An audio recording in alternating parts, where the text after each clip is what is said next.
Hello everyone. Last video में हमने photo electric effect के बारे में पढ़ा था। अब उसी फोटो इलेक्ट्रिक इफेक्ट्स में लेनार्ड और हर्ट्ज ने कुछ एक्सपेरिमेंट किए थे। उन्होंने उससे कुछ रिजल्ट्स निकाले थे। तो इस वीडियो में हमने लेनार्ड और हर्ट्ज के एक्सपेरिमेंट्स के बारे में पढ़ना है। तो उन्होंने क्या क्या एक्सपेरिमेंट किए उसको देखते हैं हम। उन्होंने क्या करा, जैसे ये उन्होंने अरेंजमेंट किया। एक इवैक्यूएटेड ग्लास ट्यूब ली, फोटो सेंसिटिव प्लेट लिया और ये इस तरीके से क्वार्ट्ज की विंडो बना के सोर्स बनाया। अब उन्होंने सबसे पहले क्या करा, यहाँ पे एक बल्ब रख दिया।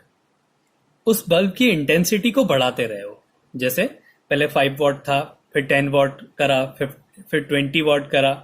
ऐसे करके उन्होंने उसकी इंटेंसिटी को बढ़ाया, उसकी पावर को बढ़ाया। तो उन्होंने देखा कि जैसे जैसे हम इसकी पावर को बढ़ाते रहते हैं वैसे वैसे यहाँ से इलेक्ट्रॉन्स एमिट होने लग जाते हैं।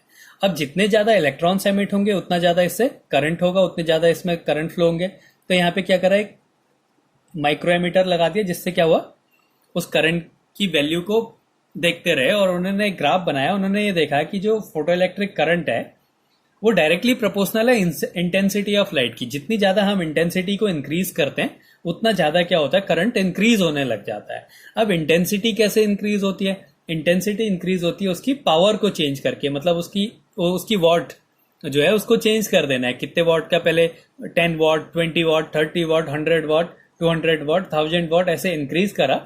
तो उन्होंने देखा कि उसका करंट भी कंटिन्यूअसली इंक्रीज होता जाता है। तो उनको क्या रिजल्ट मिला कि जो करंट है वो डायरेक्टली प्रोपोर्शनल है इंटेंसिटी ऑफ लाइट के। अगर हम इंटेंसिटी को इंक्रीज करते हैं तो करंट भी इंक्रीज होने लग जाता है। और इंटेंसिटी को कैसे चेंज किया जा सकता है? उसकी पावर को चेंज करके उसकी इंटेंसिटी को चेंज किया जाता है। ये तो उनको सीधे सीधे से रिजल्ट मिले। अब उन्होंने एक अलग से फिर से प्रैक्टिकल करा। उन्होंने देखा कि जब हम ये फिर एक दूसरी प्लेट ली, उन्होंने उसमें पहले 10 वॉट की उसकी इंटेंसिटी, जो बल्ब है, जो सोर्स है, उसकी इंटेंसिटी जो है पहले 10 वॉट रखी। उन्होंने देखा एक भी इलेक्ट्रॉन एजेक्ट नहीं हो रहा है, एक भी इलेक्ट्रॉन उससे एमिट नहीं हो रहा है। फिर उन्होंने उसकी इंटेंसिटी को इंक्रीज करा। पहले 20 कर दी, फिर 30 कर दी, फिर 40 कर दी, 100 कर दी, 1000 कर दी। उन्होंने देखा एक भी इलेक्ट्रॉन उधर से एमिट नहीं हो रहा है। अब एक भी इलेक्ट्रॉन एमिट नहीं हो रहा, तो अब उन्होंने क्या करा, उस सोर्स को चेंज कर दिया, उस सोर्स की लाइट को चेंज कर दिया, उस सोर्स के कलर को चेंज कर दिया, उस सोर्स के कलर को चेंज कर दिया। तो अब जब उन्होंने सोर्स के कलर को चेंज करा और सिर्फ 10 वॉट की इंटेंसिटी की लाइट लगाई, तो उन्होंने देखा कि फिर से इलेक्ट्रॉन एमिट होने लग जा रहे हैं। जो एक कलर की पहले कोई दूसरा कलर था, उसकी 1000 वॉट अगर हम इंटेंसिटी कर दे रहे हैं तो उससे इलेक्ट्रॉन एमिट नहीं हो रहे हैं। लेकिन अगर हम कलर चेंज करते हैं तो उसकी सिर्फ 10 वॉट से ही जो है इलेक्ट्रॉन एमिट होने लग जाते हैं। तो इससे उनको ये मिला कि जो एनर्जी है किसी भी इलेक्ट्रॉन को एजेक्ट करने के लिए, जो एनर्जी है वो उसके कलर से मिलती है। और अगर हम कलर चेंज करते हैं तो उसकी फ्रिक्वेंसी भी चेंज होने लग जाती है। तो जितना अगर हम कलर्स को चेंज करते हैं उससे क्या होता है, उसकी फ्रिक्वेंसी चेंज होने लग जाती है। और फ्रिक्वेंसी चेंज होती है तो क्या होता है, उधर से अलग अलग जो है, जो इलेक्ट्रॉन्स एक कलर से नहीं एमिट हो रहे थे वो जो है दूसरे कलर की कम इंटेंसिटी पे भी एमिट होने लगे। इसका मतलब जो है, जो एनर्जी है वो डिपेंड करती है उसके कलर पे डिपेंड करती है। अगर हम कलर चेंज करते हैं तो जो एनर्जी होगी, जो सोर्स से जो एनर्जी मिल रही है वो भी क्या हो जाती है, चेंज होने लग जाती है। और उससे क्या होता है, अगर हम कलर को चेंज करते रहें तो क्या होगा, जो इसकी एनर्जी है इंक्रीज या डिक्रीज हो जाएगी। जिससे कारण क्या होता है, इलेक्ट्रॉन एमिट होते हैं या नहीं होते हैं। अगर हम एनर्जी को इंक्रीज करेंगे तो इलेक्ट्रॉन्स एमिट होने लग जाते हैं। तो उन्होंने देखा कि अगर एक कलर का सोर्स है तो उसकी जो फ्रिक्वेंसी होती है वो सेम होती है। एक कलर की एक फ्रिक्वेंसी होती है, क्योंकि वहां पे जो मैक्स प्लैंक ने जो एनर्जी का फॉर्मूला दिया, उन्होंने बोला E=hν होता है। मतलब जो एनर्जी है वो किस पे डिपेंड करती है, फ्रिक्वेंसी पे डिपेंड करती है। मतलब अगर एनर्जी चेंज नहीं हो रही है, इसका मतलब उसकी फ्रिक्वेंसी भी चेंज नहीं हो रही है। तो अगर हमें एनर्जी को चेंज करना है तो उसकी फ्रिक्वेंसी को चेंज करना है। और प्रैक्टिकली ये मिला कि जो एनर्जी चेंज होती है वो कलर में चेंज करने के कारण होती है।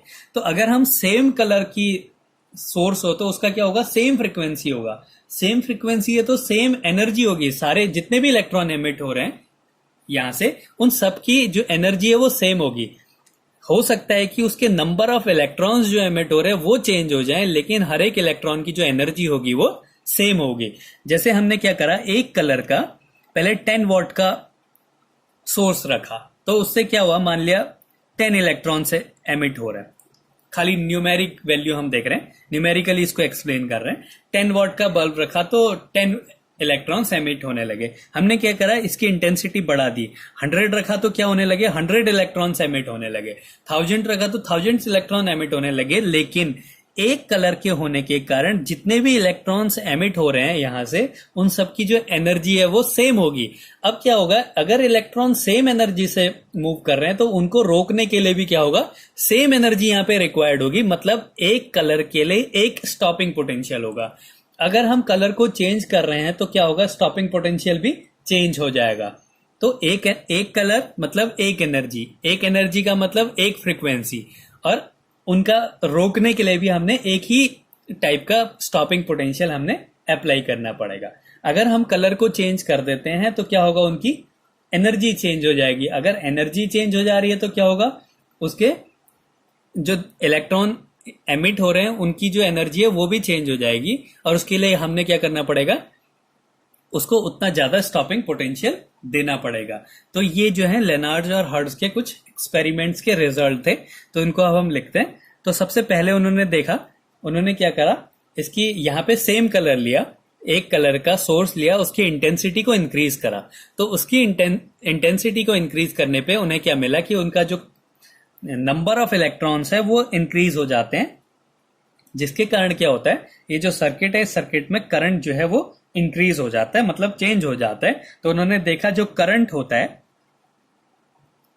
वो डायरेक्टली प्रोपोर्शनल है इंटेंसिटी ऑफ लाइट के, इंटेंसिटी ऑफ लाइट के। जो कलर है वो डायरेक्टली प्रोपोर्शनल होता है इंटेंसिटी ऑफ लाइट के। तो अगर हम यहां पे एक ग्राफ बनाए, यहां पे हम ले रहे हैं फोटो इलेक्ट्रिक करंट, ये फोटो इलेक्ट्रिक करंट है, और यहां पे इंटेंसिटी ऑफ लाइट है।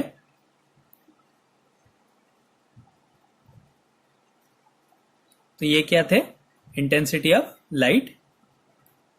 तो ये क्या है, डायरेक्टली प्रोपोर्शनल होते हैं, मतलब जैसे जैसे हम इंटेंसिटी को इंक्रीज करते रहेंगे वैसे वैसे करंट भी इंक्रीज होता रहेगा। तो ये ग्राफ बना किसमें, करंट और इंटेंसिटी ऑफ लाइट में।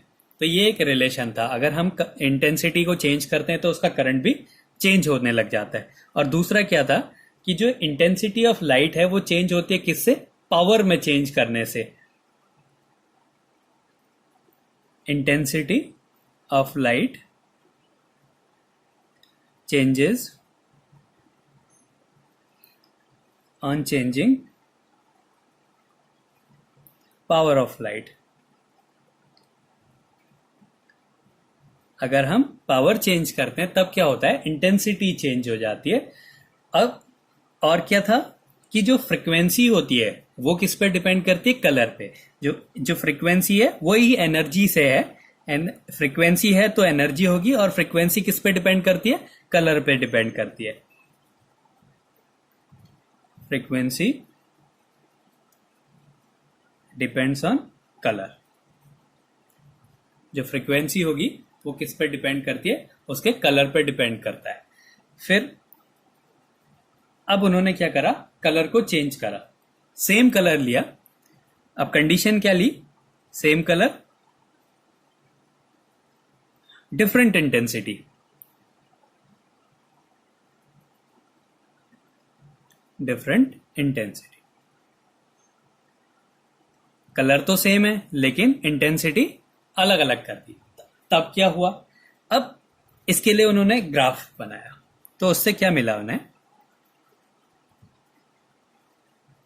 ये पोटेंशियल के लिए है और ये इंटेंसिटी है, ये इंटेंसिटी है और ये पोटेंशियल है। अब कलर सेम रखा, कलर सेम रखा का मतलब क्या है, उन सबकी एनर्जी सेम है।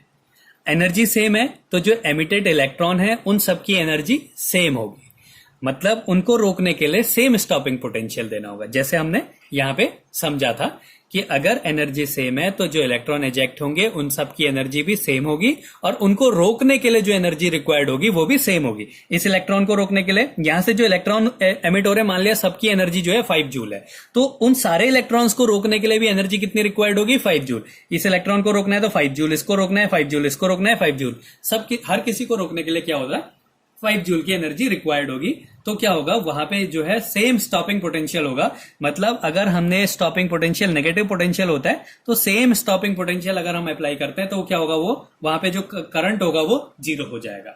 लेकिन इंटेंसिटी में चेंज कर दे रहे हैं। इंटेंसिटी में चेंज करने का मतलब है कि जो उसका करंट है, हम यहां पे चलो इसको करंट ले लेते हैं। ये जो आई है ये करंट, ये वाली लाइन जो है वो करंट के लिए है और इंटेंसिटी को हम यहां पे ऐसे एक्सप्लेन कर देंगे। तो क्या हुआ? पहले हमने कम इंटेंसिटी ली तो क्या होगा? यहां से शुरू होगा। वैसे हमने क्या करा? कम इंटेंसिटी ली तो पहले करंट यहां था, फिर क्या होगा? ये थोड़ा थोड़ा बढ़ेगा और बढ़ने के बाद क्या हो जाएगा? सैचुरेट हो जाएगा। अगर हम उसको नेगेटिव पोटेंशियल देते हैं तो क्या होगा? एक पोटेंशियल ऐसा होगा जहां पे क्या हो जाएगा? करंट की वैल्यू 0 हो जाएगी। ये करंट डिक्रीज हो रहा है नेगेटिव पोटेंशियल देने में, तो ये क्या हो गया? 0 हो गया। इसके बाद क्या होगा? अब हमने क्या करा? इंटेंसिटी को और बढ़ा दिया। तो इंटेंसिटी को और बढ़ा दिया तो यहां से क्या होगा? करंट अब थोड़ा ज्यादा होगा। ज्यादा होगा तो थोड़े टाइम बाद अगर हम पोटेंशियल को इंक्रीज करते रहते हैं तो वो सैचुरेट हो जाता है, तो थोड़ी देर बाद जाके वो सैचुरेट हो जाएगा। लेकिन अगर हम नेगेटिव पोटेंशियल देते हैं तो उतने ही नेगेटिव पोटेंशियल देने में यहां क्या होगा? फिर से जो पोटेंशियल है, जो अगर हम उतना ही नेगेटिव पोटेंशियल देते हैं तो करंट फिर से 0 हो जाएगा। फिर अगर हमने इंटेंसिटी को और बढ़ाया तो करंट पहले इंक्रीज होगा। ये पोटेंशियल को हम इंक्रीज कर रहे हैं। कौन सा पोटेंशियल इंक्रीज कर रहे हैं? इस सरफेस को जो हम पोटेंशियल दे रहे हैं, पॉजिटिव पोटेंशियल को इंक्रीज कर रहे हैं। पॉजिटिव पोटेंशियल को इंक्रीज करेंगे तो पहले करंट इंक्रीज होगा, फिर क्या होगा? सैचुरेट हो जाएगा। और फिर उतना ही नेगेटिव पोटेंशियल अगर हम उसको देते हैं तो क्या हो जाएगा? उसका करंट 0 हो जाएगा। तो इस तरीके से ग्राफ बनता है। कब? अगर कलर सेम है और उसकी इंटेंसिटी अलग अलग है। ये इंटेंसिटी हमने मान लिया I1 है, इसकी इंटेंसिटी I2 है, इसकी इंटेंसिटी I3 है, और हमने कंडीशन क्या ली? I3 की इंटेंसिटी सबसे ज्यादा, I2 की उससे कम और I1 की सबसे कम। मान लिया इसका करंट I1 है, इसका करंट I2 है और इसका करंट I3 है। तो हमें क्या मिलेगा कि जो सबसे ज्यादा इंटेंसिटी में करंट भी सबसे ज्यादा होगा, फिर उससे कम और फिर सबसे कम होगा। जितनी ज्यादा इंटेंसिटी हम बढ़ाएंगे करंट उतना बढ़ता रहेगा। और एक ही स्टॉपिंग पोटेंशियल में, क्योंकि कलर सेम है इसलिए एक ही स्टॉपिंग पोटेंशियल में वो क्या हो जाएगा? 0 करंट हो जाएगा। तो अब हमें इसमें क्या रिजल्ट मिला? Same colour. सेम कलर का मतलब same energy, same colour same frequency, same frequency same energy, same frequency. अगर कलर सेम है तो फ्रीक्वेंसी सेम होगी, और फ्रीक्वेंसी सेम है तो क्या होगा? एनर्जी भी सेम होगी, सेम एनर्जी। अगर एनर्जी सेम है तो क्या होगा? सेम स्टॉपिंग पोटेंशियल होगा, सेम स्टॉपिंग पोटेंशियल। तो क्या हो गया? ये हो गया अगर सेम कलर है और उनके जो फ्रीक्वेंसी अलग अलग है। अब दूसरा केस क्या था? Different intensity. अगर डिफरेंट इंटेंसिटी है तो अगर इंटेंसिटी अलग अलग है तो क्या होगा? पावर भी अलग अलग हो जाएगी, डिफरेंट पावर। अगर पावर डिफरेंट है तो क्या होगा? करंट भी डिफरेंट होगा, क्योंकि इंटेंसिटी करंट के डायरेक्टली प्रोपोर्शनल होती है। अगर इंटेंसिटी अलग अलग है तो पावर भी अलग अलग होंगी, पावर अलग अलग है तो करंट भी अलग अलग हो जाएगा। तो डिफरेंट कलर करंट। तो ये क्या मिला? एक रिजल्ट मिल गया। तो पहले क्या देखा कि इंटेंसिटी जो है करंट के डायरेक्टली प्रोपोर्शनल है। अगर इंटेंसिटी चेंज होती है तो करंट भी चेंज हो जाएगा। और जो फ्रीक्वेंसी है वो कलर पे डिपेंड करती है। अगर हम कलर को चेंज कर रहे हैं तो फ्रीक्वेंसी भी चेंज हो जाएगी। फ्रीक्वेंसी चेंज हो जाएगी तो अगर हम कलर में चेंज नहीं कर रहे तो फ्रीक्वेंसी में कोई चेंज नहीं होगा। फ्रीक्वेंसी में कोई चेंज नहीं हो रहा तो उसकी एनर्जी में कोई चेंज नहीं होगा। एनर्जी में कोई चेंज नहीं हो रहा तो उसका स्टॉपिंग पोटेंशियल भी सेम हो जाएगा। तो ये फोर्थ केस था इसका कि जब स्टॉपिंग पोटेंशियल सेम कर रहे हैं हम। अब इसके बाद अगला रिजल्ट क्या था? ये पहला, इसमें ये ए पोर्शन है और ये बी पोर्शन है। अब अगला क्या था? इस टाइम मैं क्या करा, ये जो इंटेंसिटी है ये तो सेम कर दी, लेकिन कलर चेंज कर दिए। सेम इंटेंसिटी डिफरेंट कलर,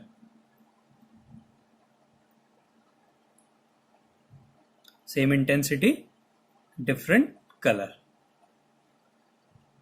अब क्या चेंज करा, इंटेंसिटी तो सेम रखी लेकिन कलर में चेंज कर दिया। अब इंटेंसिटी सेम है तो सेम जो सैचुरेशन करंट है वो सेम होगा, लेकिन डिफरेंट कलर होने से क्या होगा, उसकी एनर्जी अलग अलग हो जाएगी, और एनर्जी अलग अलग हो जाएगी तो क्या होगा, उसका स्टॉपिंग पोटेंशियल भी अलग अलग हो जाएगा। तो इसका ग्राफ क्या मिला, ये पोटेंशियल के लिए और ये करंट के लिए हम ले लेते हैं। तो पहले पोटेंशियल को इंक्रीज करा तो करंट क्या होगा, इंक्रीज होता रहेगा। तो एक करंट इंक्रीज हुआ और फिर क्या हो गया, सैचुरेट हो गया। और हमने करंट अब फिर क्या करा, नेगेटिव पोटेंशियल दिया, नेगेटिव पोटेंशियल दिया तो करंट डिक्रीज हुआ हुआ और यहां पे आगे जीरो हो गया। तो ये हो गया, इसका ग्राफ बन गया इस तरीके से, और बाद में फिर वो क्या हो जाता है, सैचुरेट हो जाता है। तो ये आ गया पहला केस। यहां पे इंटेंसिटी सबकी इक्वल है। फिर ये हो गया पहले वाले के लिए स्टॉपिंग पोटेंशियल। अब हमने क्या करा, दूसरे कलर के लिए लेकिन इंटेंसिटी सेम रही, तो क्या होगा, स्टॉपिंग पोटेंशियल जो है, करंट इंक्रीज, ये पोटेंशियल इंक्रीज करा, करंट इंक्रीज हुआ, फिर क्या हो जाएगा, वो सैचुरेट हो जाएगा उसी पॉइंट पे।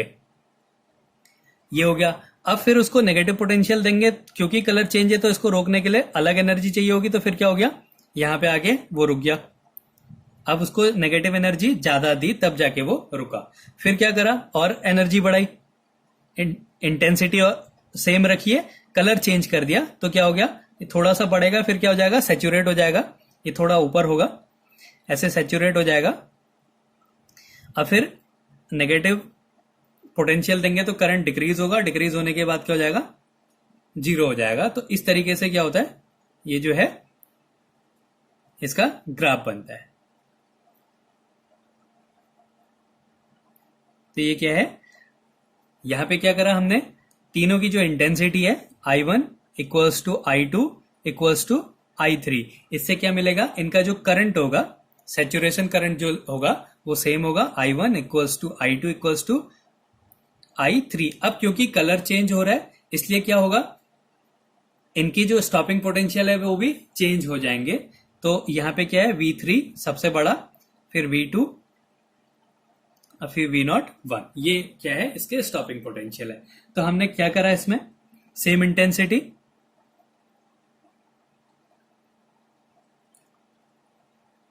अगर इंटेंसिटी सेम है तो क्या मिलेगा, सेम करंट मिलेगा। Same intensity same colour.